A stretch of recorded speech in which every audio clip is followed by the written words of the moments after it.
Hey guys, இன்னைக்கு நாம immortal gamer episode 10 தான் பார்க்க போறோம். வீடியோக்குள்ள போறதுக்கு முன்னாடி வீடியோ உங்களுக்கு பிடிச்சிருந்தா ஒரு லைக் பண்ணிருங்க. இதான் என்னோட சேனலுக்கு ஃபர்ஸ்ட் டைமா வரீங்கன்னா சப்ஸ்கிரைப் பண்ணி பெல் ஐகானை பிரஸ் பண்ணி வச்சுக்கோங்க. அப்பதான் நான் ரிலீஸ் பண்ற எல்லா வீடியோ உங்களுக்கு உடனே நோட்டிபிகேஷனா வந்து சேரும். சரி வாங்க, டைம் வேஸ்ட் பண்ணாம டைரக்டா நம்ம எபிக்குள்ள போவோம்.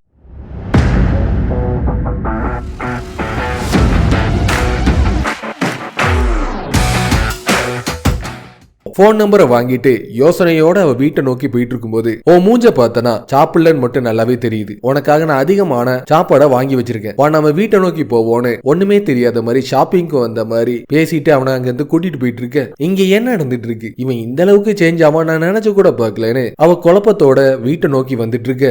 ஊரு சுத்த போனா எல்லாத்தையுமே மறந்துடுவியா? நீ சாப்பிட்டியா சாப்பிடலையா, வரியா நம்ம எல்லாருமே ஒன்னா சேர்ந்து உட்கார்ந்து சாப்பிடுவோம், எனக்கு கொஞ்சம் ரெஸ்ட் தேவைப்படுதுன்னு அவளோட ரூமை நோக்கி அவ போயிட்டு இருக்க. நான் அந்த கேமை விளையாட தொடங்கினதுல இருந்து என்னை சுத்தி அதிகமான வியர்டான விஷயம் எல்லாமே நடந்துட்டு இருக்கு. ஃபர்ஸ்ட் அவ கேமுக்குள்ள போயிருக்கும் போது லெவல் 5ல இருக்கிற ஒரு மேண்டிஸ் மான்ஸ்டர் ஆக்ரோஷமா அவளையும் அவளோட ஃப்ரெண்டையும் தாக்கிறதுக்கு வந்துட்டு இருக்கும். அவளோட சோடா பயன்படுத்தி அதை அட்டாக் பண்ண போயிட்டு இருப்பா. ஆனா அது அவளை விடவும் ரொம்ப ஸ்பீடா இருக்கிறனால பின்னாடி வழியா வந்து அவளை தாக்கிட்டு இருக்கும். அப்பதான் ஃபர்ஸ்ட் டைம் அவளுக்கு ஹிடன் கிளாஸ்ல இருக்கிற ஸ்வார்ட் ஆஃப் டான் சொல்ற ஒரு அன்னோனான ஸ்கில் ஒன்னு அவளுக்கு ஆக்டிவேட் ஆயிட்டு இருக்கும். அந்த அவேக்கனிங் கிடைச்சக்கு அப்புறம் அவளோட பவரை பயன்படுத்தி அங்க இருக்கிற மான்ஸ்டர் எல்லாத்தையுமே ஈஸியா தோக்கடிச்சிட்டு இருப்பா. உண்மையை சொல்லணும்னா ரியல் லைஃப்ல என்னோட பாடியில அதிகமான மாறுதல் இருந்துட்டு இருக்கு. இது எல்லாமே அந்த பவர் கிடைச்சனாலதான் ஏற்பட்டு இருக்கு. ஒருவேளை டிசாஸ்டர் அவங்க சொன்ன மாதிரியே ஏற்பட்டுச்சுன்னா இந்த பவரை பயன்படுத்தி என்னால என்ன பாதுகாக்க முடியும், ஆனா மத்தவங்களை என்னால காப்பாற்ற முடியுமான்னு சொல்றதுதான் இப்போ கேள்விக்குறியா இருந்துட்டு இருக்கு. நான் உங்க கூட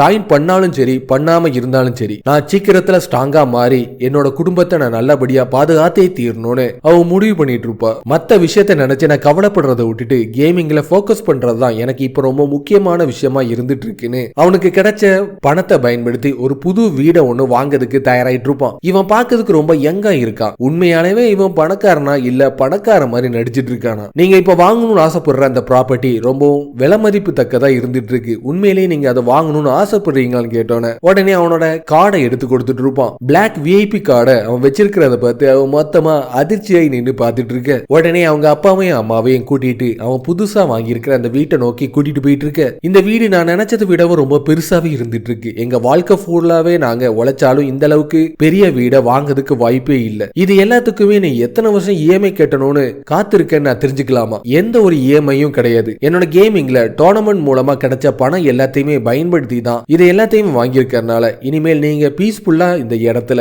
எந்த ஒரு கவலையும் இல்லாம நிம்மதியா வாழலாம். ஆனா என்னோட லைஃப் டைம்ல இந்த அளவுக்கு ஒரு பெரிய வீட்டுல நான் வாழுவேன்னு நான் கொஞ்சம் கூட நினைச்சு கூட பார்க்கல. நம்ம பையனை நினைச்சா எனக்கு ரொம்ப பெருமையா இருந்துட்டு இருக்கு. அவங்க அப்பாவும் அம்மாவும் ரொம்ப சந்தோஷத்தோட இருந்துட்டு இருக்கு. இந்த வீட்டுல சேஃப்டிக்கு எந்த ஒரு குறையுமே கிடையாது. கூடிய சீக்கிரத்துல என்னோட பேரண்ட்ஸையும் கேம்ஸ்ல விளையாட வச்சு நான் என்கரேஜ் பண்ணியே ஆகணும்னு யோசிச்சுட்டே நடந்து போயிட்டு இருக்கும் போது இந்த நாளுக்காக தான் நான் இவ்வளவு நாளா வெயிட் பண்ணிட்டு இருந்தேன். பிளாக் ட்ரீ கில்ட சேர்ந்த கேப்டன் கொஞ்சம் ஆட்களை கூட்டிட்டு வந்து நம்ம ஹீரோவை தாக்கிறதுக்காக வந்துட்டு இருக்கு. ஆனா நம்ம ஹீரோ மத்தவங்களை விடவும் ரொம்ப ஸ்ட்ராங்கா இருக்கிறதுனால ஆக்ரோஷமா அவங்க கிட்ட வந்து அவங்க எல்லாரையுமே புரட்டி போட்டு அடிச்சிட்டு இருக்க. என்ன கொன்றாத ப்ளீஸ், என்ன விட்டுரு. இதுக்கு மேல உன்னோட வழியில நான் தலையிடவே மாட்டேன். உன்கிட்ட நான் ஒரு சீக்கிரட்டை சொல்லியே ஆகணும். மெயின் சிட்டியில டோங்ஸ் சொல்ற ஒரு பிளாக் ஸ்மித்தை நீ கண்டுபிடி. அவங்க கிட்ட நீ அயன் ஓரை கொண்டு போய் கொடுத்தீங்கன்னா உனக்கு தேவையான கோல்டு எக்யூப்மெண்ட் எல்லாத்தையுமே உனக்காக அவன் ஃப்ரீயாவே உருவாக்கி தருவான்னு சொன்னோன்னே என்னோட ப்ரீவியஸ் லைஃப்ல கோல்டு எக்யூப்மெண்ட்டை எல்லாருமே வேகமா யூஸ் பண்றதை நான் பார்த்திருக்கேன். ரூமர்ல கேள்விப்பட்டபடி பார்க்கும்போது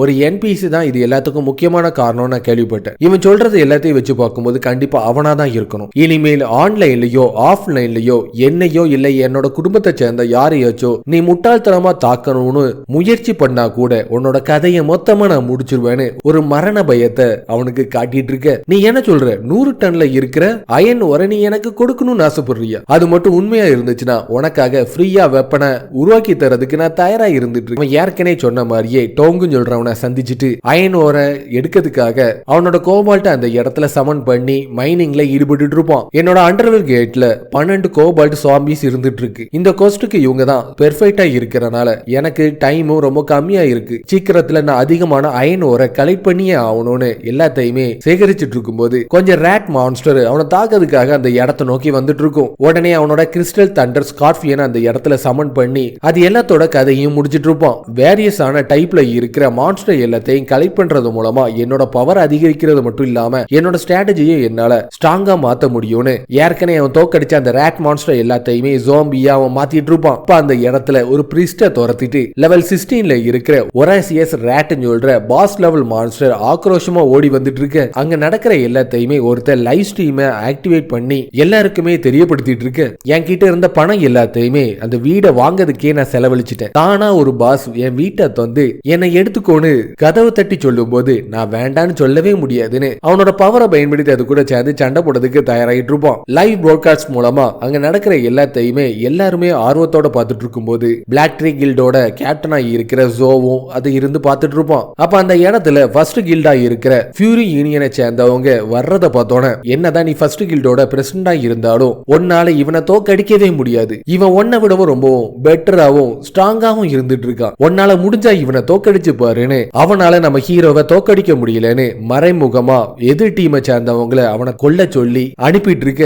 அவனும் அவனோட டீமை சேர்ந்தவங்க எல்லாரையுமே கூட்டிட்டு லைவ் போட்காஸ்ட் நடக்கிற அந்த மைனை நோக்கி நம்ம ஹீரோவை தாக்கிறதுக்காக கிளம்பிட்டு இருப்பான். பாஸ் மாஸ்டர் ஆக்ரோஷமா அவனை தாக்கிறதுக்கு வந்துட்டு இருக்கும். அவனோட கோஸ்ட் wolf அந்த இடத்துல சமன் பண்ணி அதை தாக்கிட்டு அடுத்ததா கோபால் டீட்டரை பயன்படுத்தி அதோட தலையிலேயே தாக்கிட்டு இருக்க. பினிஷிங் மூவோ அவனோட ஷேடோ ஃபிஸ்ட பயன்படுத்தி அந்த மான்ஸ்டரோட கதையை முடிச்சிட்டு இருப்பான். இது மூலமா அவனோட லெவல் 14ல இருந்து 15 இன்க்ரீஸ் ஆயிட்டு இருக்கும். அது மட்டும் இல்லாம டிராப் ஐட்டமா சேசிங் டிராகரும் எஜிலிட்டி பூட்ஸ் சொல்ற சில்வர் லெவல்ல இருக்கிற வெப்பன் எல்லாமே அவனுக்கு கிடைக்கிறத பார்த்தோன்னே நீ தானே அந்த டெத் wolf தோக்கடிச்சவன், உன்னை சந்திக்கணும்னு எவ்வளவு நாளா காத்துட்டு இருந்தேன் தெரியுமா, நம்ம ரெண்டு பேரும் ஃப்ரெண்ட்ஸா மாறிடுவோமான்னு கொஞ்ச நேரத்துக்கு முன்னாடி இந்த பாஸ் விரட்டிட்டு வந்தவன் நம்ம ஹீரோட்ட ஃப்ரெண்ட்ஸா மாறதுக்கு தேவையான வேலையில ஈடுபட்டு இருக்க. நீ என்ன யாரோ நினைச்சு பேசிட்டு இருக்கேன்னு அவனை கலட்டி விட்டுட்டு அவன் அங்க இருந்து கிளம்பிட்டு இருப்பான். அப்ப திடீர்னு ஒரு பவர் வந்து நம்ம ஹீரோவை தாக்கிட்டு இருக்கும். ஃபியூரி யூனியனை சேர்ந்தவங்க நம்ம ஹீரோவை தோக்கடிக்கிறது மூலமா அவங்க தான் பெரிய ஆள்னு காட்டுறதுக்காக அந்த இடத்தை நோக்கி வந்துட்டு இருக்கு. இவங்க என்ன தோக்கடிக்கிறது மூலமா இந்த லைவ் ஸ்ட்ரீம்ல ஸ்பாட் லைட்டை வாங்கி ஒரு பெரிய ஆளா மாறதுக்காக தான் இங்க வந்துட்டு இருக்காங்க.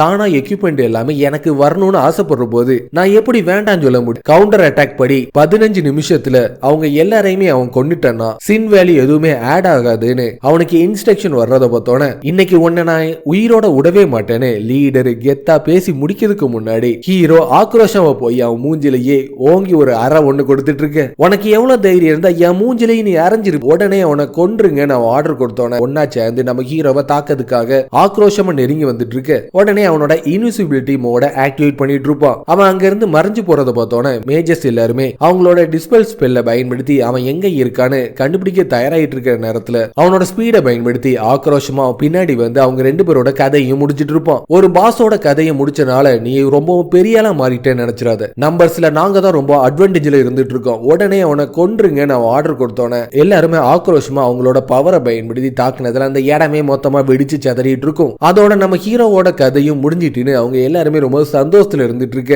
ஒரு குளோனை உருவாக்கி மைனோட டீப்பான இடத்தை நோக்கி ஓட வச்சிட்டு இருக்கு. தப்பிச்சு போக விடாம உடனே பிடிங்கன்னு அவன் பின்னாடியே விரட்டி போயிட்டு இருக்க. யாருக்குமே தெரியாம அவனோட கோஸ்ட் wolf அந்த இடத்துல சமன் பண்ணி அங்க இருக்கிற டீம்மேட்ஸ் எல்லாரோட கதையும் முடிச்சிட்டு இருப்பான். அதுக்கப்புறமா லீடரையும் அவனோட சோட பயன்படுத்தி கொன்னு வீழ்த்திட்டு இருக்க. ஃபியூரி யூனியனோட லீடரை தோக்கடிச்சது மூலமா கோல்டன் லெவல் வெப்பனா இருக்கிற பிளட் டேர்ஸ்டி டபுள் பிளேடுன்னு சொல்றது அவனுக்கு ரிவார்டா கிடைச்சிட்டு இருக்கும். இதோட இந்த எபிசோடு முடிஞ்சிரும். இனி வர்ற எபிசோடு எல்லாமே ரொம்ப இன்ட்ரெஸ்டா இருக்கக்கூடியதுனால லைக் பண்ணி சேனலை சப்ஸ்கிரைப் பண்ணி வச்சுக்கோங்க. அப்பதான் இன்ட்ரெஸ்டான வீடியோ எல்லாமே உங்களுக்கு தொடர்ச்சியா ரிலீஸ் ஆயிட்டே இருக்கும். அடுத்த வீடியோல பார்ப்போம். பாய்.